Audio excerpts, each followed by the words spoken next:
I'm boosted. Can't. We'll never quit. We are also not a political or scientific podcast. That's true. Here's the stupid thing about that, though. Podcast. It's so sad that we live in a world where we're talking about like the facts of disease, and we have to be like, oh, but we're not a political podcast because we have completely politicized a disease. Yeah. It's just yeah. It's quite sad. Let's just talk about movies.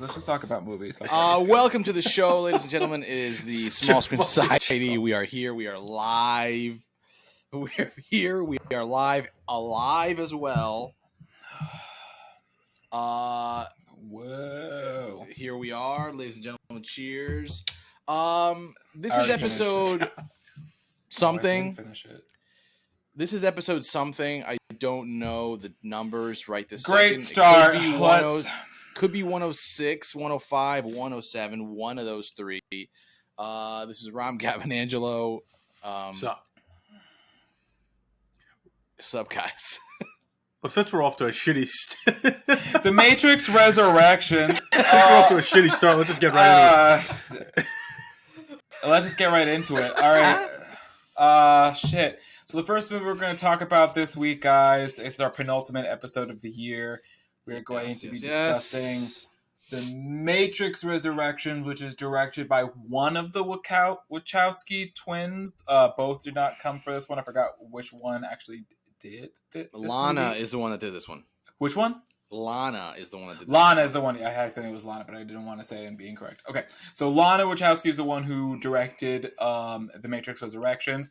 The Wachowski siblings are the ones that are responsible for the Matrix trilogy, the original movie that basically was like this just giant fucking phenomenon of film that redefined fucking action movies. In one the 90s. of the only, if not the only, cyberpunk type movie that was original screenplay. Right. Like they wrote it, not based off of a book.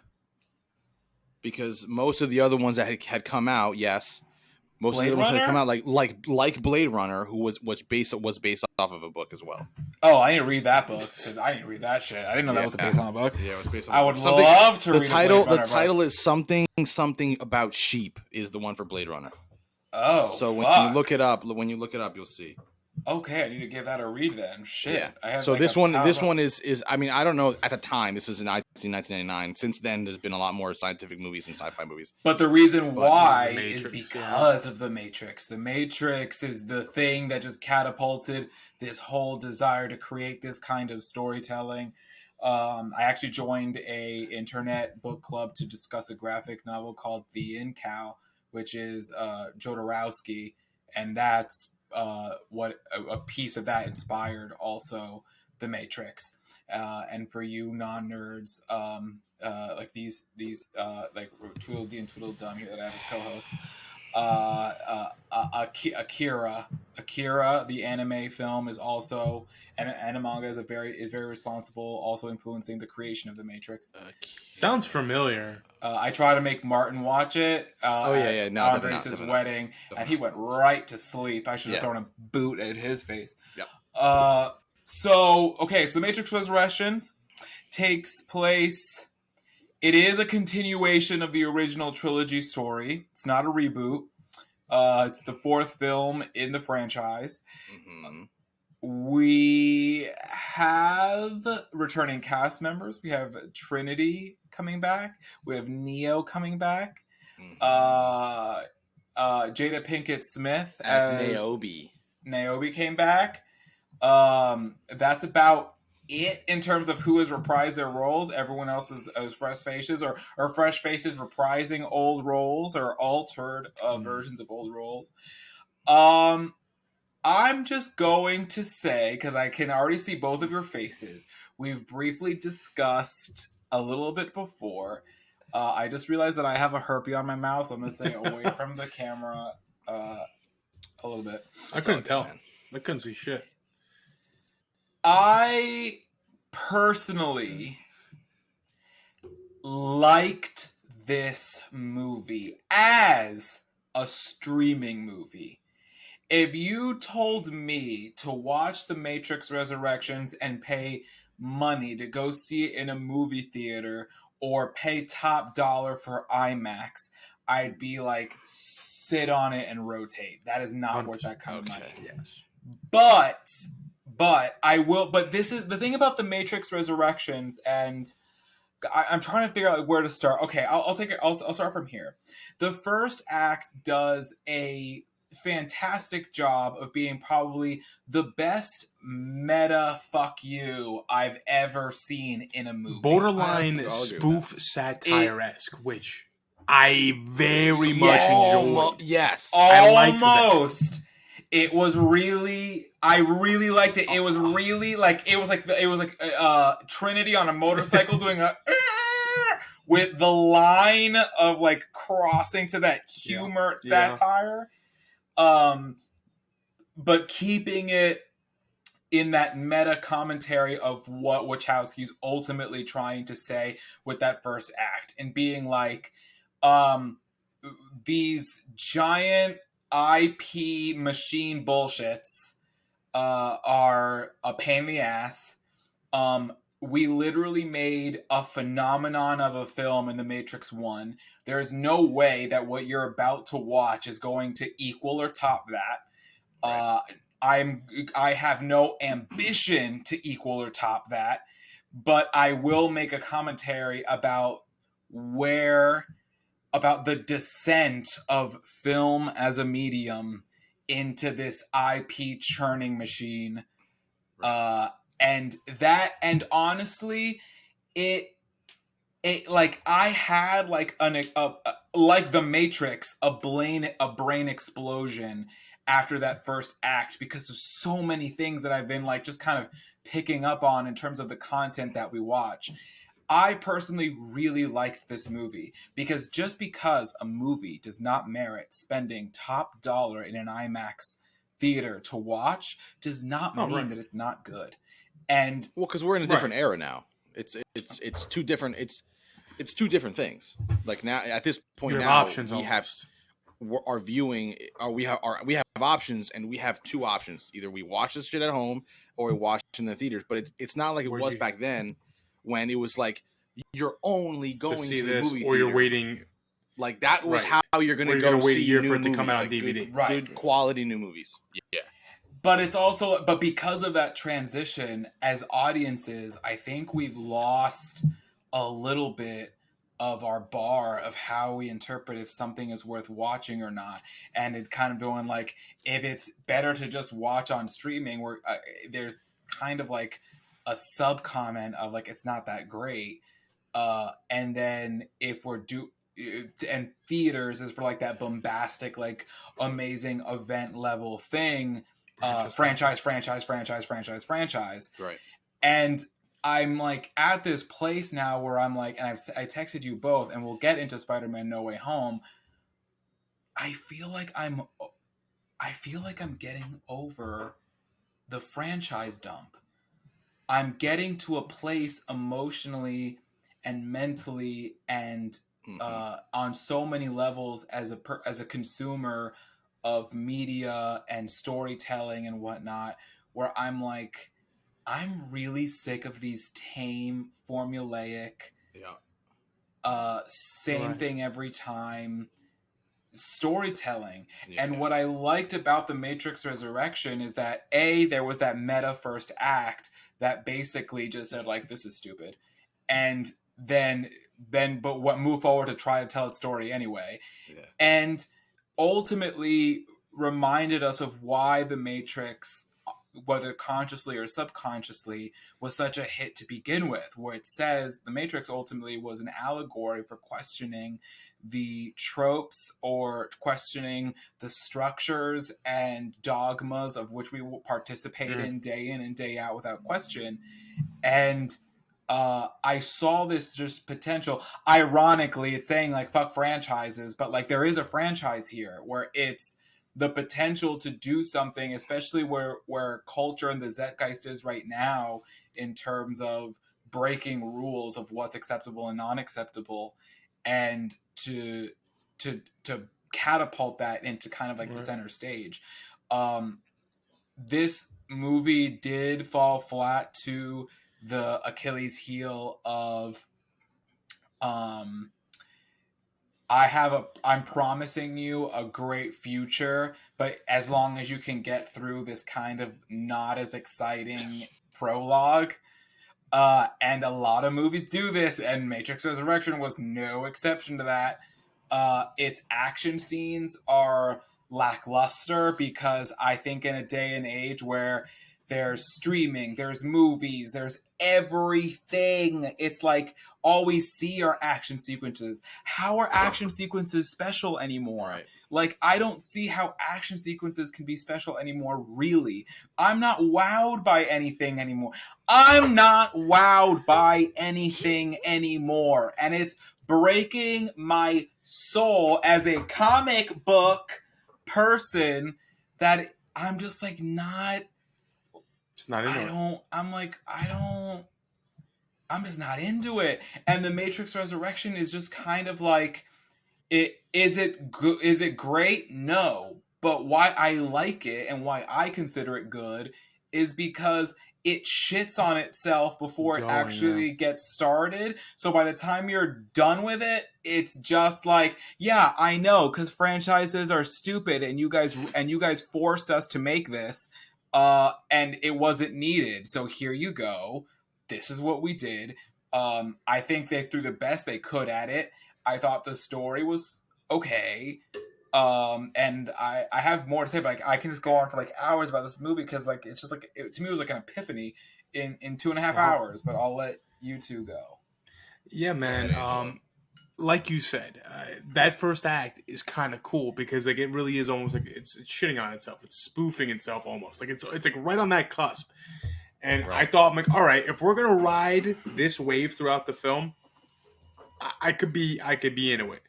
But they kind of veer off of that, and then the movie becomes for me just so goddamn convoluted. Like it's almost like the parts of the movie are trying to outsmart itself just because it has that Matrix title. It's supposed to, kind of like zing zags. It's like sometimes it was just too much.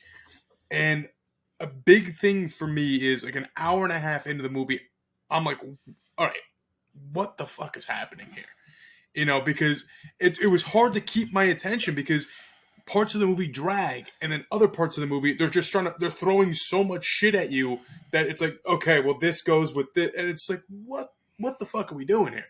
Like, so like it was just hard to kind of grab me and take me in and bring me in. Like I love, the movie itself is cool because you have all these visuals and you have all of these scenes that they basically almost like recreated and reshot just to be like, this is why we're here, this is what this means, and like that's cool and all, but it's like, I don't know, like it's almost like I could not find a rhythm with the movie. Like after that first act, like it was just really hard to like kind of like follow up and keep track, and this is because of this and this is because of that, where I think like As soon as you start to kind of understand or like get a rhythm of like, okay, they throw something else at you, or they put you in a scene that's too boring. Exactly. Like it just really was hard to keep my attention. And then you have the big climax at the end where you're gonna have like this Matrix style action sequence, and like that type of sequence, that type of action is like it's a Matrix thing. It's something to actually really look forward to. And I felt like it felt kind of flat. It was kind of a dud because like you're almost like anticipating this grandiose thing with these awesome visuals, and it just wasn't there. Like it was just, I don't want to say it was like an afterthought, but it just wasn't executed the way that you would want like a movie like this to be shot, or a sequence like that to be shot and to be done. It just wasn't there for me, and then honestly at the end of the movie I was just like, that you shouldn't have made this a sequel. Honestly, with the Matrix, you shouldn't even make it a sequel. This should have just been a reboot. Like this, I almost would have been better off with it being a completely different story. Don't bring back Neo. Don't bring back anybody. Just have it be its own new thing again. Like the original, Matrix, like the Matrix world, but different story, a new way of seeing the war between the machines and the humans. Yeah, and it's shit like that. Just, I wanted so bad to like the movie. And I think you said it today too. It's like not watching the previous three definitely kind of influenced me watching this one, and it probably could have used it. Yeah. But then even getting at the end, I was just kind of like, it didn't do what I thought it was going to do for me. It just, like I said, it kind of fell flat for me. And that's what it is. I gotta rate. I agree that I would agree that the ending was a dud. Yeah. How it ended, I was like, that's a dud and a half. Jesus. Okay, so I literally just finished watching it the second that I opened up my computer to do this. As Angelo said, I mentioned to you guys, I have not seen the first movie in 20 years, and I also never saw 2 and 3. So in the beginning of the movie, I was well, that's a lie. I tried to watch 2 and 3 again many years ago, but it just, I never got to finish them. It is what it is. So while I'm watching this movie, I realized maybe like a few minutes in, I'm like, fuck. I literally am watching this movie, and it's as if this movie, I'm just watching The Matrix for the first time, where it's just like, to me, there was zero data in my head about the originals. So I had to read up really quickly before I was like getting too deep into the movie. And then a lot of some stuff started coming back to me from the first one. So then I kind of understood like what the general thing was. But like, I agree with you guys. Yes, the first, half or so, when it's kind of like making fun of itself, it was interesting, and it was like, okay, this is what the route that they're going to go with this whole movie. I wasn't sure about it, because it's like, are they going to do this whole time? Because if it's this whole movie is just them doing one joke, this is terrible. But I was like, okay, so then eventually that transition and it changed, and I didn't mind it, didn't hate it. And then once Neo gets with the crew on the ship and everything, then I'm like, okay. And then they meet Niobe, and you're like, okay, this is cool. This is kind of like you start to see the visuals of this new city. So I liked that. It's just, I just didn't care. I don't, you know what I mean? It's just, and this goes to kind of what you're saying, Gab. It's like, enough with the fucking franchise. Like, especially if a franchise already ended like they a long time ago, you don't have to. They wrapped up a story pretty wrapped up in the third one. Yeah, man. Like, come on. Like, Neo died. Like, we don't have to do this. Or explore other other methods of visiting the IP without having to double dip in what was already done. I think the Matrix has. I personally consider it one of the most intellectually stimulating IPs of a lot of stuff that we have today. Mm-hmm. There's so much, and I can't. And I honestly, watching the first act, or like the first half of the movie, the whole movie, I'm like, I can't think of a time when a specific IP with such a specific message is more viable in its relevance than it is than today. Mm-hmm. and what's going on today. Like, this is super relevant and applicable to an audience in today's society, right. For better or worse, and can create a lot of conversation if given new writers, right. If given new creative leads. You can do this animated. You could do this anime. You could do this for a television series, because for a show from film that's about a fucking post-apocalyptic world where all these machines have taken over and we use the internet to upload ourselves into a fake planet. Right. This movie felt very small. Mm-hmm. it all felt so tiny. And like even this Io city just kind of felt like we're in someone's backyard for a couple minutes before we got to get to the third act. Correct. Like at least Zion, and I'm sorry for like the Andy Dick stuff. Remember Andy Dick MTV Movie Awards. Like, where's this orgy? Yeah. So I think like it just felt so small. Yeah. And I'm like, if you guys are gonna go so small with it, then just make it an HBO Max original series or something like that. Do it that way. Yeah. But I think that's poor leadership on Warner Brothers' part. I'm not biased because of any specific superhero movie franchise. Of course, because the guy was going to bash. I know. I agree. Again, this like it didn't need to happen. No. This is a movie that just didn't need to happen. And it's very clear. It's very clear that this doesn't need to happen. Keanu Reeves doesn't need this. He's got a shit ton of projects that he's got. He's got a bunch of things. Guy. He's just a great guy. Like, he'll do whatever, which is awesome about him. And he has that relationship. So I get it. But, like, this didn't need to happen. And I think, to be honest, when they do things like this, it looks negatively on the franchise itself, which right, it comes out looking like a cash grab. Like, yeah, and you know, we know how it works. We know that it's all really the executives that push this, and it's the studios, and it's fine. Yeah, that's fine. But so I don't really blame the people that make it, and I don't blame any of that. It's just it's unfortunate, and what I'm really kind of getting at is it's again, it's to your point, Gab. It's just unfortunate this time that we're in currently with movie making.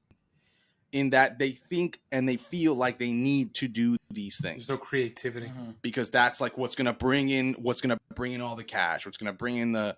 When in reality, it's like no, we as humans, we haven't changed. We still want like good new projects. We still want new creative things. Yes, I don't think we do. I don't think we do. I'm not saying that that's not. That's the place to get your money into and to that you're not gonna get the blockbuster stuff. It's just that at a certain point when you've had so many years now of this type of stuff, we haven't had new like really good new franchise stuff in a while. Like to me it just feels like at this point you have to completely blow it out of the water to do something like bring back an old franchise if you're going to do it like that and have it be successful. This isn't like Batman where like you can have 3 Nolan Batmans that are super awesome for their own little franchise and then 5 years later, 2 years later completely do a new Batman. Right. And it's still like you're still doing Batman but you can change it. I think ultimately this is I actually do think it's a Warner issue. That can come off as biased, but I think I know what I'm talking about. I just think when you're taking something, look at Disney. This is actually a really great example. Disney knew they shit the bed with the sequel trilogy for the Star Wars franchise. So when but they're like, this is one of our biggest IPs. We have theme parks coming out, toys, and all that stuff. We can't drop fucking Star Wars, so we just need to go back to the whiteboard and figure out how to make this work. Yeah. And what was the strategy? Okay, we need to start with Disney Plus. We need a show. We need a little show here. Okay, well now we need an animated project here. Okay, great. And then maybe this can connect here. Yeah. Okay, and let something build up momentum until that enthusiasm rebuilds. But that's how you're supposed to do it. That's how you want to do it. When you have something that doesn't, when you have something that has basically lost its wings, yes, correct. Matrix doesn't have wings. The second and third movie were not that well received. Right. That's a fact. So if you're trying to relaunch a franchise, you don't do it by fucking going balls to the wall with a new movie and just assuming that it's just going. And by the way, this movie came out today is Thursday, correct? This movie came out yesterday. And it's Christmas weekend, but Omicron is fucking rampant. people are not going to the movie theater this weekend. This is also the last movie that is victim to the HBO Warner dual release schedule. So if you have the option to watch this at home versus watch it in theaters, yeah, obviously gonna watch it at home. it's most likely going to be watched at home. I think what we have, if you can just waft it with your hands to your noses, really ever so softly right now, what you have is what's called a box office bomb on the horizon. I don't think this is going to perform at all. No. And that's it. I thought it was a fine movie. I actually wanted to watch it with you. I wanted to watch it a second time with you because I actually did like it. From a movie perspective, like it's if we're gonna really just only discuss like the actual movie itself, first half was okay. Second half was better in the beginning of the second half, but the end was terrible. Like you guys said, the fight scenes were fucking atrocious. Like when they're fighting, when bored. It's the same bored same and, gag and each slow. time too, just stopping shit, letting like. Yeah, I don't. It doesn't matter if the special effects at this point are better than they were back then. It's same like gag. It doesn't. Same gig. I don't need to see fight sequences of guys that are just like throwing a couple punches and then like very clearly, obviously, just fakely going into walls. At this point, I've seen that so much. You're competing with a bunch of different streaming services and blockbusters. Right. This had to have been either a complete reboot, which I would have probably watched it. I think they obviously went this way because they wanted the whole Keanu Reeves like Trinity, like they're coming back, so they thought maybe they could bring more people in doing it that way. But I think this would have been better because I do really like the story of this. I like the machine versus human thing all the time. Anytime that it's done, I'm always for it. I'm always for machines becoming fucking aware and then taking over. Like I'm all for that type of shit. Like the idea that that machines take over humans and they have humans in pods in this like fake world, like that's awesome to me. It's a great fucking idea. Just do more with it. Don't give me the same little movie and repeat and give me a sequel to these movies. Just give me like you said, a show. Give me a series of some kind or another movie within this world. But even do it even if it's another movie, it doesn't have to be. Stop thinking fucking like mega theater thing. It doesn't. No, it doesn't have to be something streaming exclusive. Exciting. No, I'm not saying it has to be this whole big thing. We're at 35, so just scores because this is it wasn't. I completely it didn't land its mark whatsoever. It's victim to a lot of things. I just think that they just didn't. I agree, Fico. It was a cash. It ultimately translated into a cash grab. It's obvious. Yeah. That at least Lana Wachowski within the movie told the audience, "I am aware this is a cash grab, and here it is anyway, and here are my thoughts on it. But here's the movie." And of course, and I think that was just such an appropriate thing for the Matrix of all properties to have that kind of style for its first act.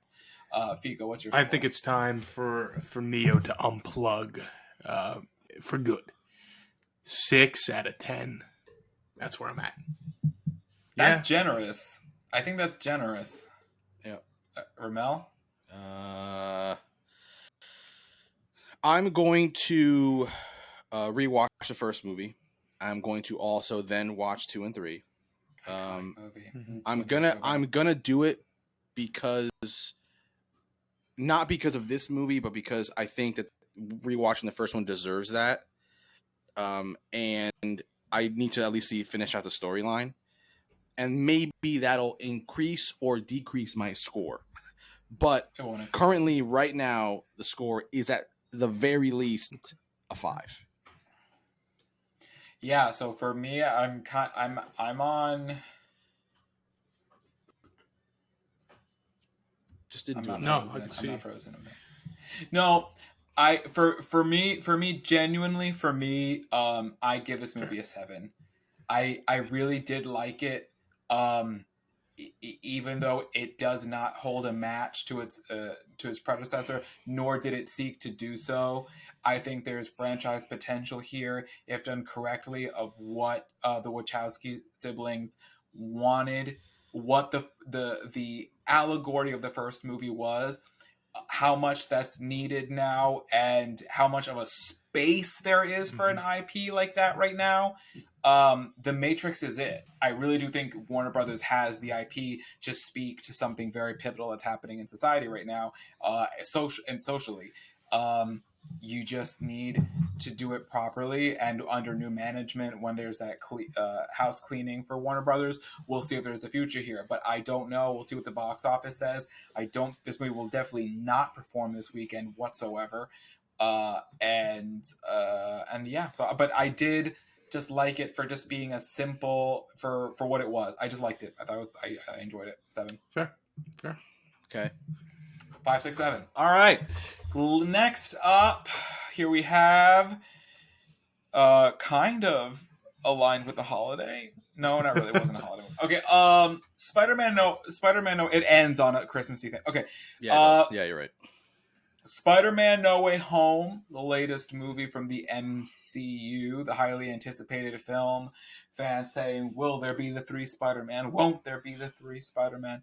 Who are we going to see? What's going to happen in this as the multiverse is introduced to Marvel Cinematic Universe? This is Tom Holland's 3rd solo Spider-Man movie, but I think his 7th MCU movie. He's been in a few already. Here we have him reprising his role as Spider-Man. This happens directly after the events of Spider-Man 2. Question, you both saw Spider-Man 2, Far From Home? Yeah. Okay. Happens directly after those events where that's his the one identity... with Jake Gyllenhaal, correct?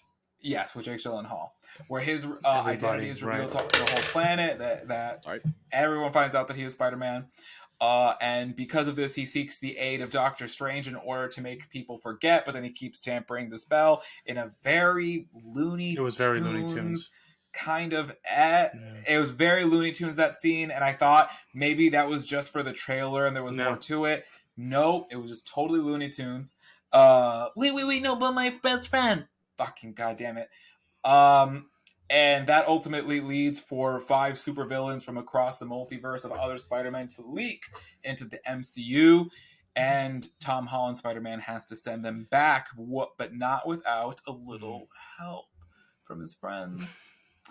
All right, so I ranted on Matrix Resurrections before. I will let Fico start with this one. What are your thoughts on Spider-Man? Well, I'll tell you what, man. I really enjoyed the movie. I really enjoyed the film. I love it because it's so very clearly like an ode to all the Spider-Man films that have come before it. You know, there's a lot of stuff that they touch on, whether it was bringing back Tobey Maguire and Andrew Garfield as their versions of Spider-Man, and bringing back my man, I have his name written down, Alfred Molina as Dr. Ock. That was cool. Willem Dafoe coming back. Like, the God, man. In every movie he's in, man, he just brings it, and he's so good. But, like, it's just like, it's the little stuff. Like, they literally tie in. It was a firefight. That's such a great icon. We gotta review that movie one day on the show. But, like, it's just like, it was very cool. It was very much like an homage and a tip of the cap to where we've come from to where we are, which I really enjoyed. I feel like they brought, like, they took so many elements from all those movies. They put it into this one in a really tasteful way.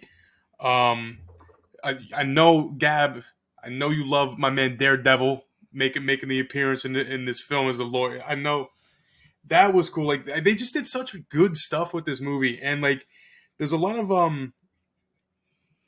shit that kind of just goes on. Like, when Doctor Strange is basically like, listen, like, all these guys are coming in, and like, their fate is to like you basically kill them, and you basically lay waste to them. That's their fate.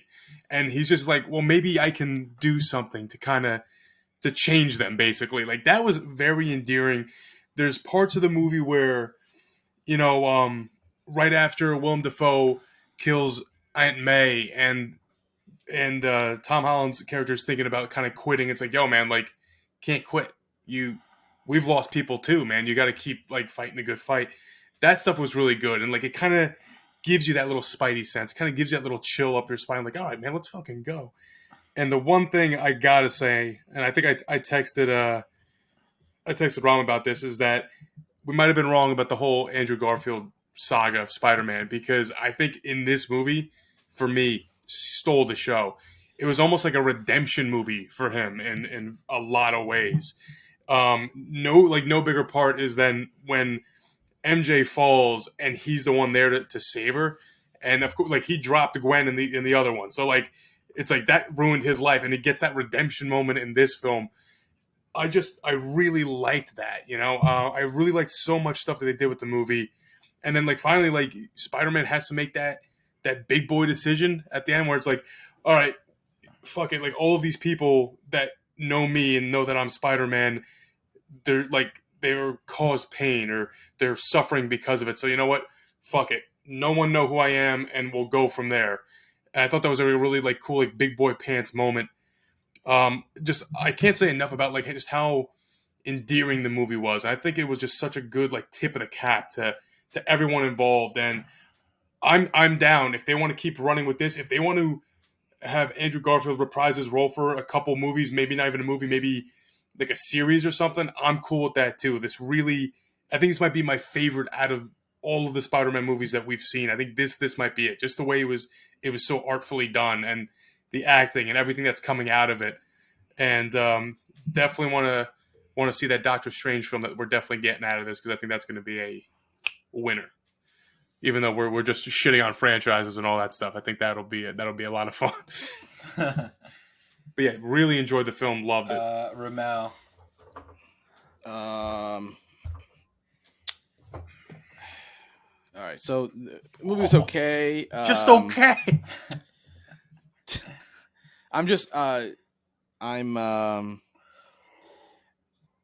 at the end of this, I will say I'm good on Spider-Man.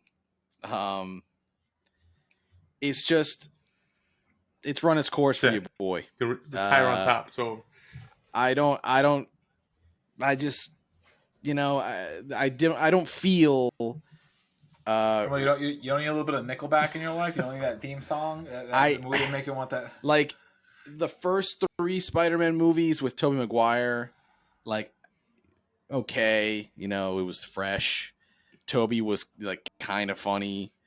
Just the third one was terrible. The Garfield movies were fucking atrocious. And then they kind of start to bring me back a little bit in with this newer Spider-Man, this Tom Holland guy. But I realized all the way through this movie, like by the time I got to the end, that I was like, oh, I don't care about Spider-Man. Like it was, you know what I mean? Like it was just like, so the whole first half, I was like, I'm bored, right? So I didn't care. I don't care about Figo's reaction with a hat. I don't care. I don't care about fucking Octopus. I don't care about Jamie Foxx, Electra guy. I don't care about the fucking lizard that we have already seen in Batman. I don't care about Batman. He's like the Croc guy. Very similar. He's just like the Croc guy. No, I think. Well, thank you, because you actually triggered what that face reminded me of. He doesn't look like Killer Croc. No, his the lizard's face in this movie looks like the lizard soldiers from the Mario Brothers. Yeah, a little bit. Yeah. See, a little bit of that too. Yeah. I've seen. The face looked familiar. That's what it looks like. That's what it was. Very hideous. Very hideous. Keep going. The Goombas. The Goombas. Yeah. It looks like a Goomba. Yeah, so didn't care at all. And I mean, I don't give a rat's ass about the sand guy. Sandman? Like, why is he here? God. So I'm sitting here and I'm like, the only bad guy that to me is worth a damn is fucking Defoe to Gaul? Green Goblin. Yeah, Defoe to God. And that's because Defoe to God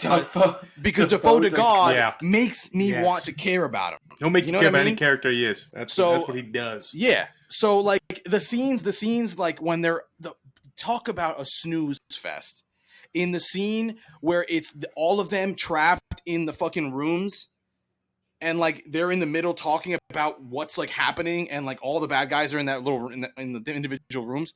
I'm like, can I fast forward this, please? Okay. Anyway, the movie continues, and I somehow am still watching it, and then it gets to a point where then they bring in the two other guys. They bring in Toby and they bring in Garfield. And I go, okay, I'm kind of back. Because I'm a fan of like this like type of shit. It's like almost like they were I mean, there's scenes and there's parts where they're like kind of making fun of like they know that the Garfield movies were trash, and like it just felt like they were making fun of all the old movies at a certain points. So I like that. Garfield was fucking hilarious. Toby was just tired. Very tired. But he did talk. He did talk Tom Holland out of not killing Defoe to Gall.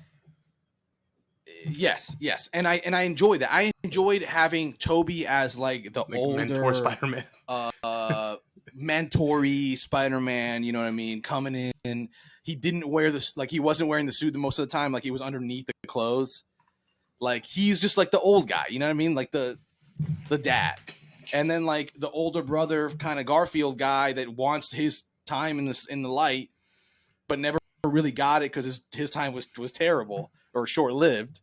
Like you have that guy. So I think the dynamic of the three of them together was fucking hilarious and awesome. And every scene that they were all together, I enjoyed.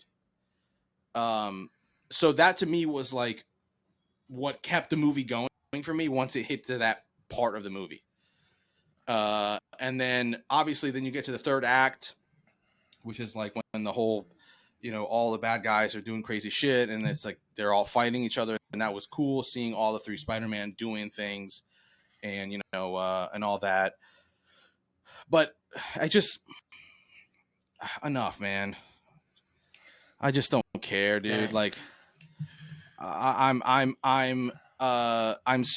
just so over the Marvel formula that every time that you give me a good movie, that's probably to most people a good movie, as someone who prefers like the more creative stuff, the more like make something unique, like the more I get of the same formula, the less I care about it. Okay. And even if you give me a really good quality product, but it follows the formula, I'm not gonna like it. Checked out already. It's just like it. I'm checked out. Like so will I see another Spider-Man? Probably, because we have a podcast. I was going to say you have a podcast. You have to see We have a podcast, and like eventually they will ultimately lead to something else because again, Marvel continues to do the, give you a movie and then it'll tease another thing and it'll tease another thing and then it'll lead to something bigger, which when we did it the first time for the first 20 movies and that led to Endgame was fucking incredible. But then now it's like, you've already done that. I've already committed to 22 movies, watched the Endgame of that. So now I'm to sit here and we're like 4 movies deep. I know that there's probably fucking 15 more. We're not going to live to see the end of this shit. I hope that we all realize that we will not ever outlive this. I just know that watching this, it's making me. They know what they're doing, and they know that they have all these people fucking in their goddamn lasso, and that they're locked into this bullshit. But it's like they know what they're doing. Those assholes. So I'm kind of becoming that like anti-establishment when it comes to the Marvel shit. The same way some people like anti-government, I'm anti-Marvel formula bullshit. And that is me, and that is what this movie led me to realize Wow, even more a lot so of than I already knew. epiphanies during this episode. I still haven't That's had it. one, but we'll figure it out. That's it. That's it. Anyway, Fucking it. You know what I mean? when it comes to Spider-Man No Way Home, I leaned a little more towards Ramel on this one.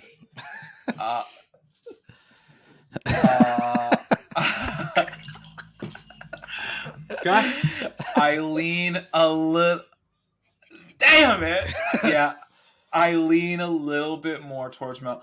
The first act for me felt episodic. The second act, though it earns its existence with the death of Aunt May, felt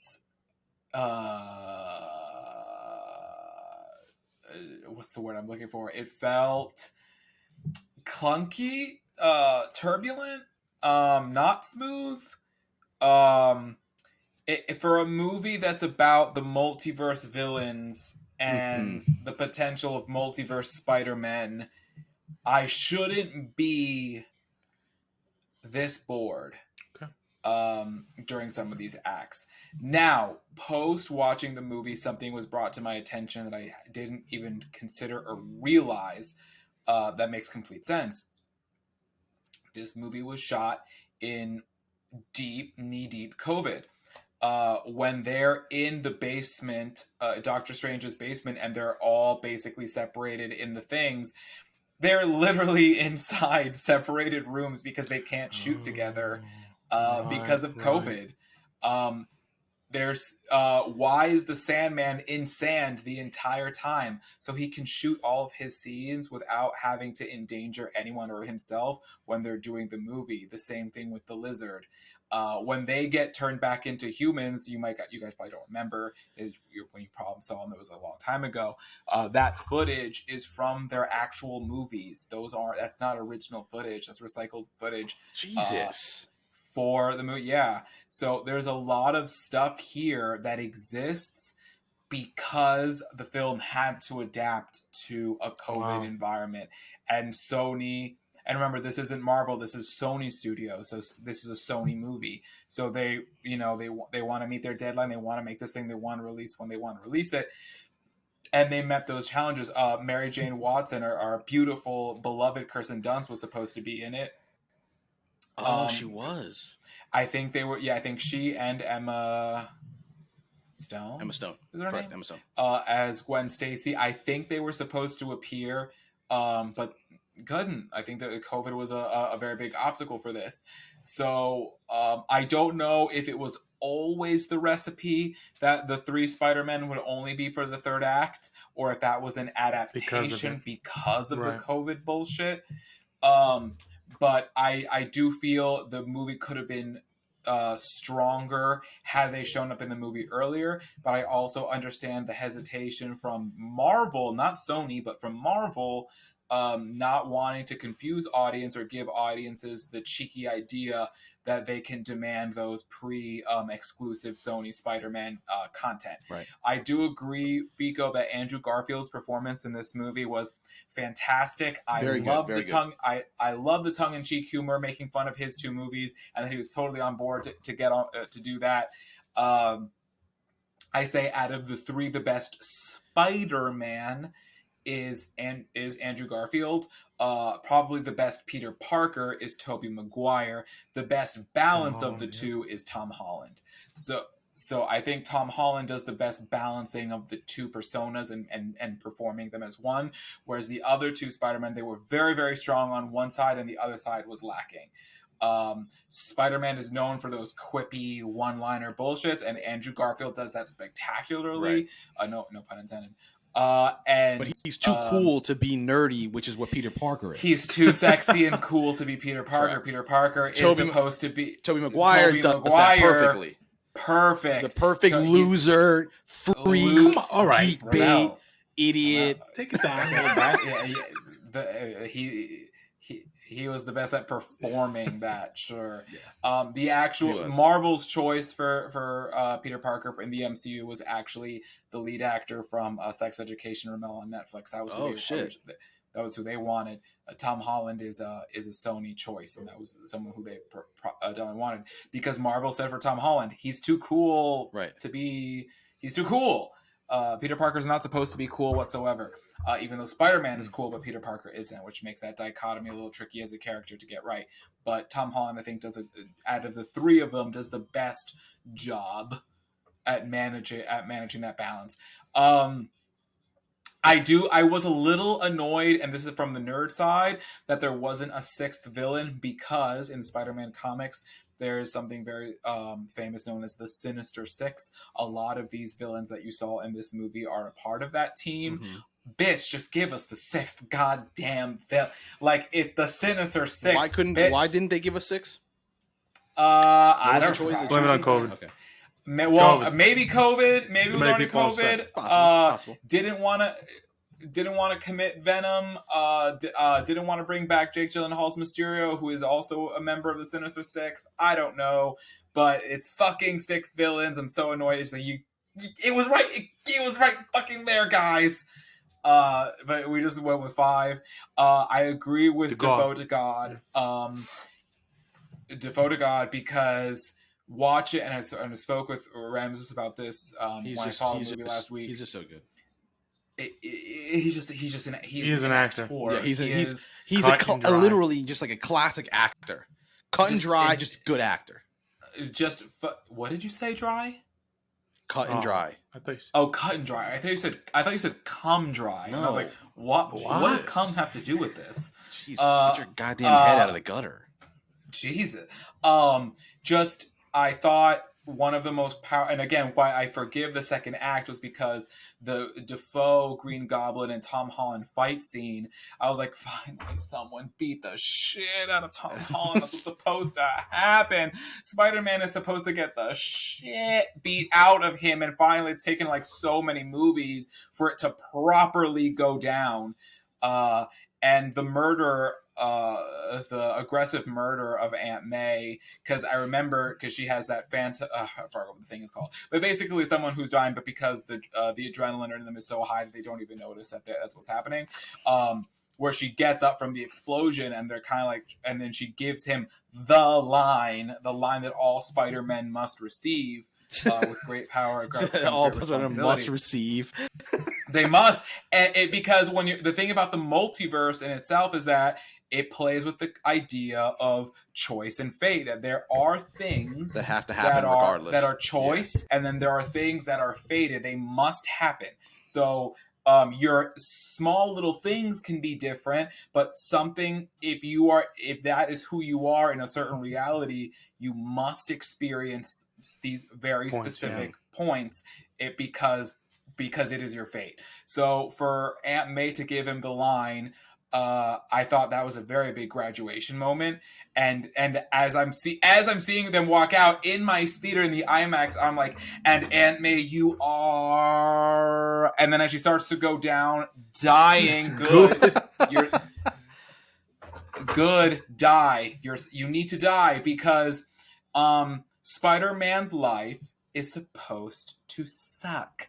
It is supposed to be full of tragedy, loss, despair, heartbreak, poverty, every single shitty thing that can happen to a man is supposed to happen to Spider-Man. But he is the hero that says, despite all of that, I'm still going to try. And why am I going to get emotional with Martini? It's still to do the right thing. It's what makes him, in my book, actually a somewhat better hero than Batman. I know, big fighting words. Where Batman has all the resources of the world to throw at problems or things. Spider-Man's just a kid, guy. It's just a kid. Just a kid from Queens, doing his best. And it's very funny in countless comics where it's like, oh, he just saved like a bus of kids, but he didn't go to work because of that. He got fired. He just got evicted.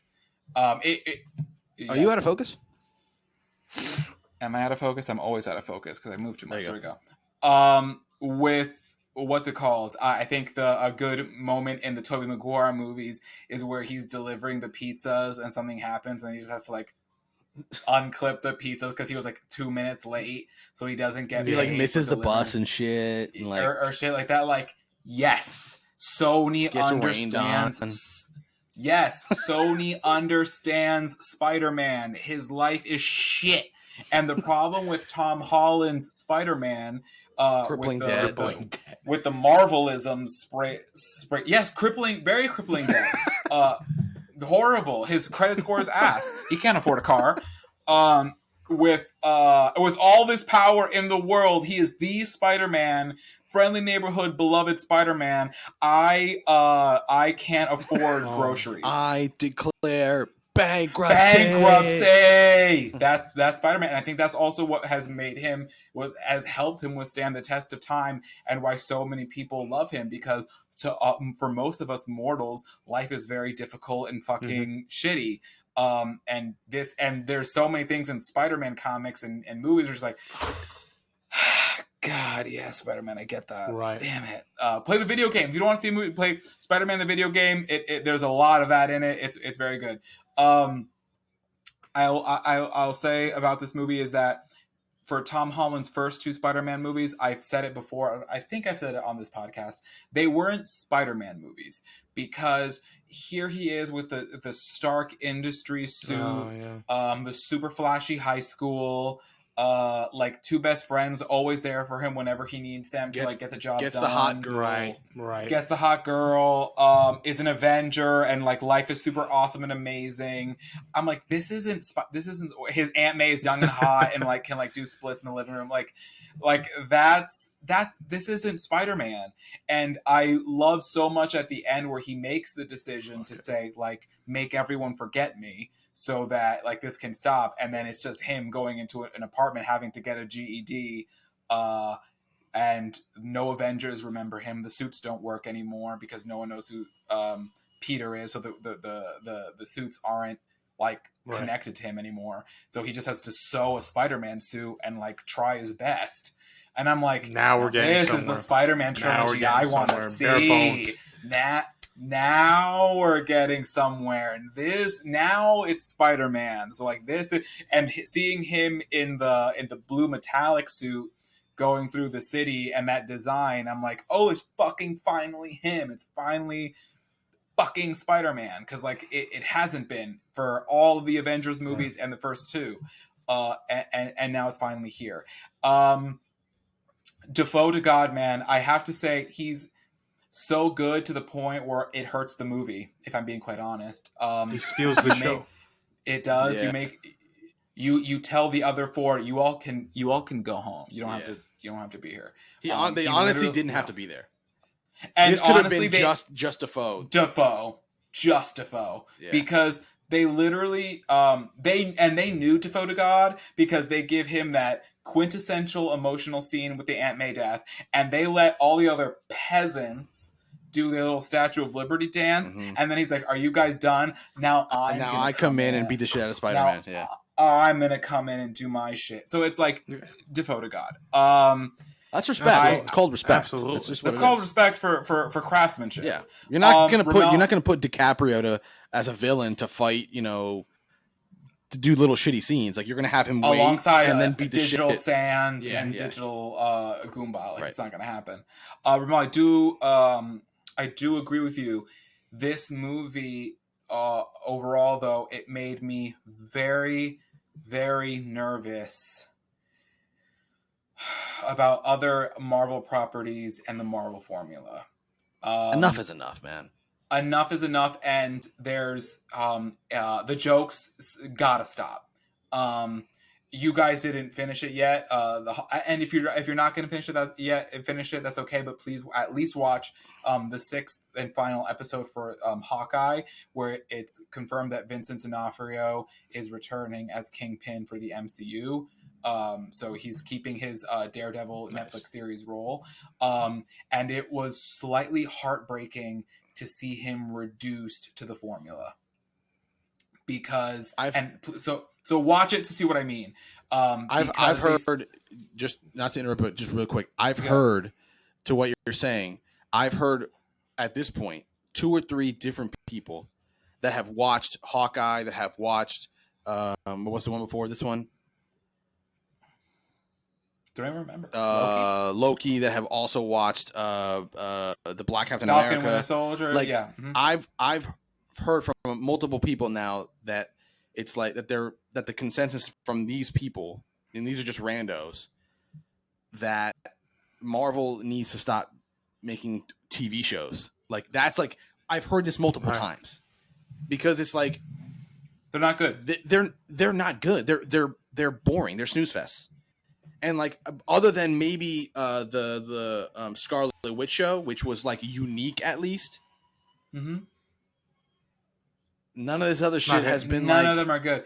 I think either make Disney Plus exclusive Marvel movies, right, alongside the yes, the theatrical movies, but stop the television shows, yep. because you're not doing a good job. Right. I think or connect them more to the movies. Like, but they're not allowed to. I know what I'm saying. And like, that's at this point, what is the point of watching this? You know what I mean? Like, because Feige has gone on record to confirm that the nothing in the shows, nothing that's happening in the cinematic stuff will be dependent or crutched by things that are happening in the shows. You'll be able to just watch the movies if you want to watch the movies, and doesn't do shows. Then why the fuck are we watching the goddamn correct? That's what I'm saying. Shows? None of these characters are good enough to warrant 8 hours, not 7 hours, 6 hours. Like, I don't need Hawkeye.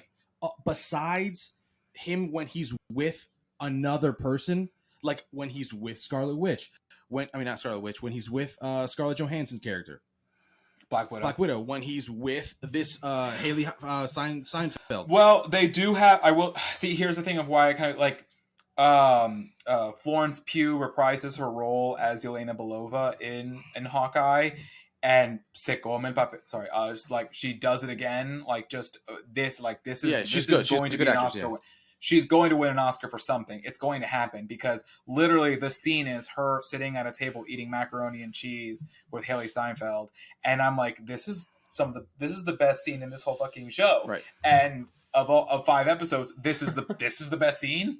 Right. Like, that's how good she is. Right. But so, again, is Hawkeye involved in that? No, that's Haley Steinfeld. But I know, but just like no, the thing. So I agree with you, but like that's slightly off. The issue here is there are characters that have been introduced on other mediums and through other companies that have not relied on the MCU humor formula crutch, and they don't match with the MCU humor formula crutch. They don't. Daredevil doesn't. Kingpin doesn't. Luke Cage and Jessica Jones will not. And quite honestly, I don't think these guys fit into that either.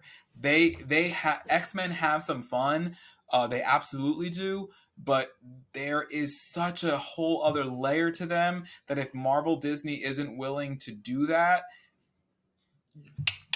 like, I agree with you, Mo. I'm over the formula. I think Eternals will remain my favorite Marvel movie because it took such a dare on trying to be something different, and not follow the formula. Even though it did kind of participate in the formula, it still took some chances to not be restricted to that. And there's just some more. Watch the 6th episode of Hawkeye, and if you've seen Vincent D'Onofrio's performance as Kingpin on the Netflix series, please, and then you can compare the two, and you'll see what I mean by oh no. Like, they're trying to keep, and of course, Vincent D'Onofrio is also a phenomenal actor, and he's bringing his Kingpin-ness, but within the box of what he's allowed to do in the Marvel cookie cutter format. Ugh. And it's tough to watch. This is the guy that went toe to toe with Daredevil, making that bitch bleed like all over the floor near death. But Haley Seinfeld's the one who's giving him a tough. No, I'm not. No, it just didn't. No. Scores for Spider-Man No Way Home. Oh boy. Well, I liked the movie a lot, and I'm gonna give it an 8. Family fun, enjoyed it. Okay, Fee. I mean, you and a lot of other people, you and most people liked it. Yeah, Like most you're people loved you're it. with the majority here, so that's fine. Out of my element there. What about you guys? I figure I was kind of hoping you just like slowly take off that hat, like at some point during this first shit. This movie, without a couple things that I'll bring up, I'll start with. Without certain things, was a 3. I'm adding 1 point. I'm adding 1 point because of COVID. I know they have to deal with things, so 4.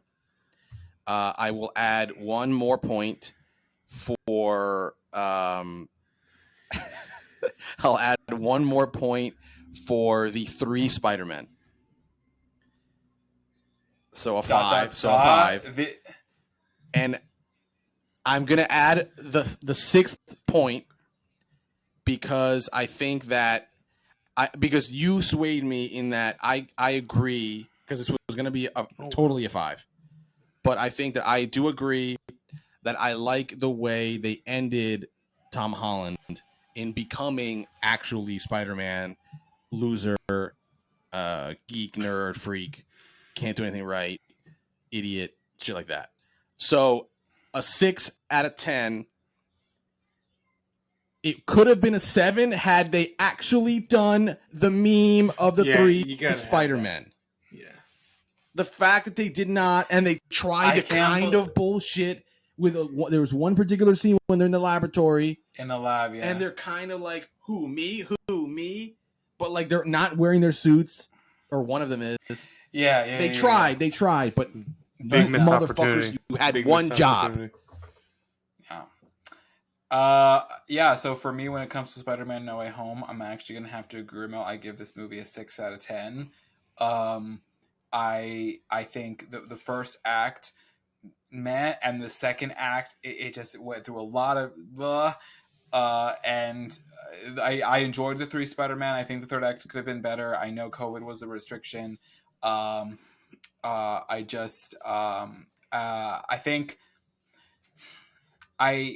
think people give Marvel a lot of flowers, but don't give Sony enough credit that they made the first 2 Tobey Maguire Spider-Man movies, which were amazing. They Andrew Garfield, fine. But they also did Spider-Man Into the Spider-Verse, which with original animation and became an Oscar that winner. one was good. That one was very good.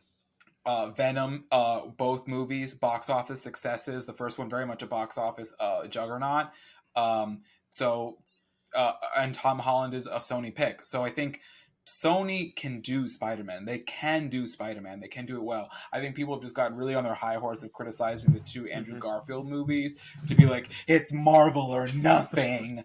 And I'm like, that's not the deal. I think less Marvel actually helps Spider-Man moving forward. And hopefully that's the case, but it won't be, because Feige has already said that he and Amy Pascal are working very closely on the Spider-Man 4. Cool. So there we have it for this episode. 2 big reviews. Yeah. 2 big reviews. 2 big reviews. Happy holidays to all our fans, to all the people. Happy holidays to you guys. Thanks, man. Next week we'll be back. Next week we'll be back for we'll be breaking down the 5 best movies. Yes. Of 2021. In our opinion, our humble, small screen society opinion of what the 5 best films. Correct. You should have done the right. I like that way better. I didn't realize I had it. Yeah, way better. Yeah, okay. 5 best films of 2021. We'll be breaking them down, doing mini reviews of them again. Yes. So we'll be back next year for our last episode of the year. Next week. Cool. Yes. Okay, y'all. Later. All right. Peace. Peace.